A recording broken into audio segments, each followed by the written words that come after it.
ꯆꯥꯔꯠꯁꯤꯗ ꯑꯩꯈꯣꯏꯅ apply ꯇꯧꯔꯤꯕꯁꯤꯗ ꯕ꯭ꯂꯨꯒꯤ dark ꯕ꯭ꯂꯨꯗ line ꯑꯍꯨꯝꯈꯛ ꯆꯤꯡꯉꯤꯕ ꯑꯁꯤꯕꯨ ꯀꯩ ꯏꯟꯗꯤꯀꯦꯇꯔꯅꯣ ꯍꯥꯏꯕ ꯃꯇꯝꯗ CPR ꯏꯟꯗꯤꯀꯦꯇꯔ ꯍꯥꯏꯕꯗꯨꯅꯤ ꯏꯟꯗꯤꯀꯦꯇꯔ ꯑꯁꯤꯅ ꯑꯩꯈꯣꯏꯗ ꯇꯥꯛꯄ ꯉꯝꯃꯤꯕꯁꯦ ꯀꯔꯤꯅꯣ ꯍꯥꯏꯕ ꯃꯇꯝꯗ ꯄ꯭ꯔꯥꯏꯁꯀꯤ ꯃꯨꯚꯃꯦꯟꯁꯦ ꯑꯦꯗꯚꯥꯟꯁ ꯑꯣꯏꯅ ꯄ꯭ꯔꯤꯗꯤꯛ ꯇꯧꯕ ꯉꯝꯃꯦꯕ ꯃꯥꯗꯤ ꯀꯩꯅꯣ ꯍꯥꯏꯕ ꯃꯇꯝꯗ ꯂꯦꯒꯤꯡ ꯏꯟꯗꯤꯀꯦꯇꯔ ꯅꯠꯇꯦꯕ ꯍꯥꯏꯔꯤꯕ ꯏꯟꯗꯤꯀꯦꯇꯔ ꯑꯁꯤ ꯀꯔꯤꯗ ꯃꯇꯦꯡ ꯇꯧꯕꯒꯦ ꯐꯖꯅ ꯐꯨꯜ ꯋꯥꯔꯛ ꯇꯧꯒꯦ ꯍꯥꯏꯕ ꯃꯇꯝꯗ ꯁ꯭ꯋꯤꯡꯕꯨ ꯑꯣꯏꯔꯣ ꯗꯦ ꯇ꯭ꯔꯦꯗ ꯇꯧꯕ ꯀꯥꯡꯕꯨꯕꯨ ꯑꯣꯏꯔꯣ ꯅꯠꯇ꯭ꯔꯒꯅ ꯑꯣꯞꯁꯟꯗ ꯂꯩꯕ ꯑꯃꯗꯤ ꯌꯣꯟꯕ ꯇꯧꯕ ꯍꯥꯏꯕꯗꯤ ꯑꯣꯞꯁꯟꯒꯤ ꯇ꯭ꯔꯦꯗꯔꯁꯤꯡꯁꯤꯗ ꯍꯥꯏꯔꯤꯕ ꯏꯟꯗꯤꯀꯦꯇꯔ ꯑꯁꯤ ꯑꯗꯨꯛꯀꯤ ꯃꯇꯤꯛ ꯀꯥꯟꯅꯩꯌꯦꯕ ꯀꯔꯤ ꯃꯔꯝꯒꯤ ꯀꯥꯟꯅꯔꯤꯅꯣ ꯍꯥꯏꯕ ꯃꯇꯝꯗ ꯃꯥꯗꯤ ꯂꯦꯒꯤꯡ ꯅꯠꯇꯦ ꯑꯗꯨꯅ ꯍꯥꯟꯅ ꯄ꯭ꯔꯥꯏꯁꯀꯤ ꯃꯨꯚꯃꯦꯟꯁꯦ ꯑꯦꯗꯚꯥꯟꯁ ꯑꯣꯏꯅ ꯄ꯭ꯔꯤꯗꯤꯛ ꯇꯧꯕ ꯉꯝꯃꯦꯕ ꯍꯥꯏꯔꯤꯕ ꯄꯣꯠꯁꯤ ꯀꯔꯤꯗ ꯍꯥꯞꯄ ꯉꯝꯕꯒꯦ ꯍꯥꯏꯕ ꯃꯇꯝꯗ ꯏꯀ꯭ꯋꯤꯇꯤꯗ ꯌꯥꯏ ꯑꯃꯗꯤ ꯏꯟꯗꯦꯛꯁꯇ ꯇꯧꯒꯦ ꯍꯥꯏꯕꯁꯨ ꯌꯥꯏꯕ ꯏꯟꯗꯦꯛꯁꯇ ꯇꯧꯕꯁꯤ ꯍꯧꯖꯤꯛ ꯀꯃꯟ ꯑꯣꯏꯅ ꯃꯌꯥꯝꯅ ꯌꯥꯝꯅ ꯄꯥꯝꯅ ꯇꯧꯅꯔꯤꯕ ꯏꯟꯗꯦꯛꯁꯇ ऑप्शन हाइतारे और इंडेक्स ओनली जस्ट ट्रेड तौगे है मतलब सिगी प्राइस से मूवमेंट से कमायना खंगनी है मदी प्राइस मूवमेंट जाम थिना दरकार लेबा मरमना हाइबसी CPR इंडिकेटर सिनाबिरो इंडिकेटर सिदा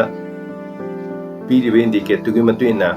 प्राइस की मूवमेंट से करी ओरको यागे नुमिनुमितु की हाइबे इंडिकेटर पीरिबे दुई मतुइना अखोइना कई लौगे है मतलब अखोइगी डिसीजन लौबो मतलब प्राइस की location of entry location of exit से हाँ एडवांस होना खंग नबी खुद चाब से इंडिकेटर पांगे अद इंडिकेटर कमायन सिजनगनी करी कमायनेशन तौरगदी वर्क तौर है वर्कशॉप खचिंजरी वर्कशॉप डेट 25 26 तौगदबनी वर्कशॉप की टाइमिंग अयुक की पुंग 3 पुंग 9 फाउबनी नुमित की वर्कशॉप ने पुंग 4 खतनी अखोना कायथोक्तुइजे वर्कशॉप की फीना 1499 खतंग ओइगनी हाइबो वर्कशॉप असि यौथोक्पिरकांदा इसादा हौजिक लेरमिबा ट्रेडिंग सिस्टम अमदि ट्रेडिंग की स्टाइल अदुदो हेन इंप्रूव लेहनबिरो लेर मतुंगदा हौजिक अर्निंग तौबिरिबदो अदुदि हेन प्रोबेबिलिटी वांखलनबगी हाइबा ट्रेडिंग स्टाइल असि अमुक्तंग खंगदोक्पिरगा यिंबियो वर्कशॉप असि की अकुपा मरोंगी दमक पिजरिबा कांटेक्ट नंबर 7005851073